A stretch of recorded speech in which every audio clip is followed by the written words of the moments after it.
एक बार की बात है, एक गांव में समीर नाम का एक चौकीदार रहता था।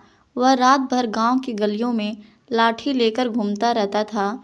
इसके चलते गांव वाले चैन की नींद सोते थे। समीर बोला, पंडित जी, पहली बात, जब तक मैं भगवान के दर्शन नहीं कर लेता, मैं अपने काम पर नहीं जा सकता। दूसरा, जब तक भगवान बैठे रहते हैं, मुझे गांव की चिंता नहीं रहती। जब ये सो जाते हैं, तब मैं गांव की रखवाली करने निकलता हूँ। पुजारी जी बोले, तुझे इतना विश्वास है शिव जी पर? समीर बोला, हाँ पंडित जी, मेरा विश्वास अटूट है।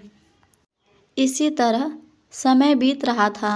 एक दिन मंदिर में एक सेठ जी आए और पुजारी जी से बोले, पंडित जी, मेरी कोई संतान नहीं है। मैं भगवान भोलेनाथ की पूजा करना चाहता हूँ। पंडित जी सेठ जी की पूजा करवा देते हैं और कहते हैं, भगवान ने चाहा तो तुम्हें अवश्य संतान की प्राप्ति होगी, लेकिन उसे लेकर मंदिर में दर्शन करने अवश्य आना। 1 साल बाद सेठ जी के घर बेटा पैदा होता है। वे अपनी पत्नी और बच्चे के साथ मंदिर पहुंच जाते हैं। पंडित जी, भोले बाबा ने मेरी पुकार सुन ली। यह सुनकर पंडित जी बहुत खुश होते हैं। उसके बाद सेठ जी कहते हैं, पंडित जी, मैं इस शिवलिंग की जगह सोने का शिवलिंग स्थापित करना चाहता हूँ।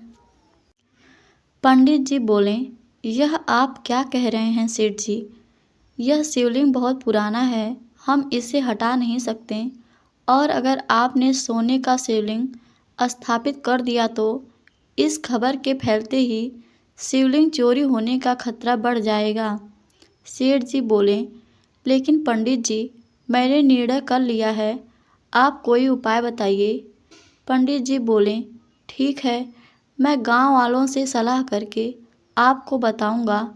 आप 2 दिन बाद आइए। रात को पंडित जी समीर से बात करते हैं। समीर बोलता है, पंडित जी, आप चिंता न करें, भोलेनाथ पूरे संसार की रक्षा करते हैं, तो क्या अपने शिवलिंग की रक्षा नहीं कर पाएंगे?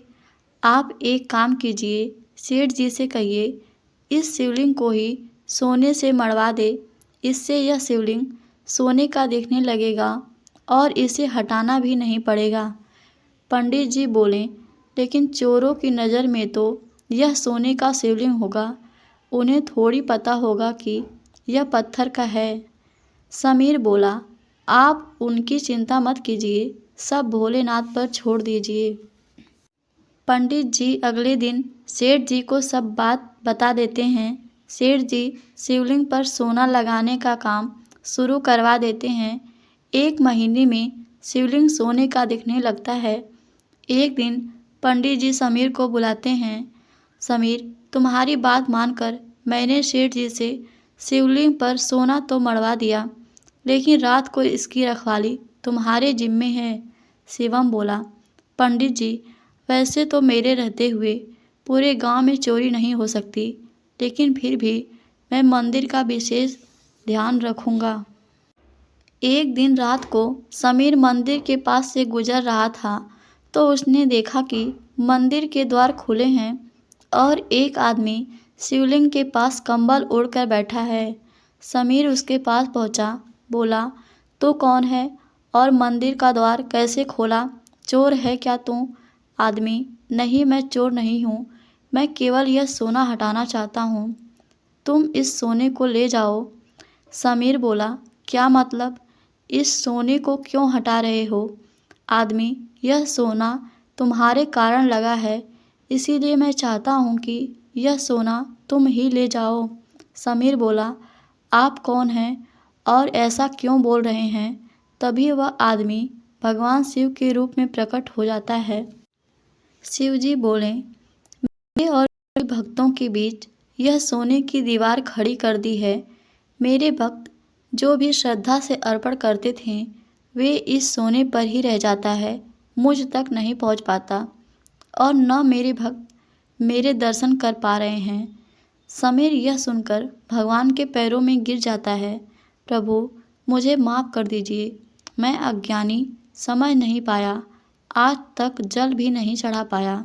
मैं अभी इस सोने को हटा देता हूँ। यह कहकर समीर उस सोने को हटा देता है।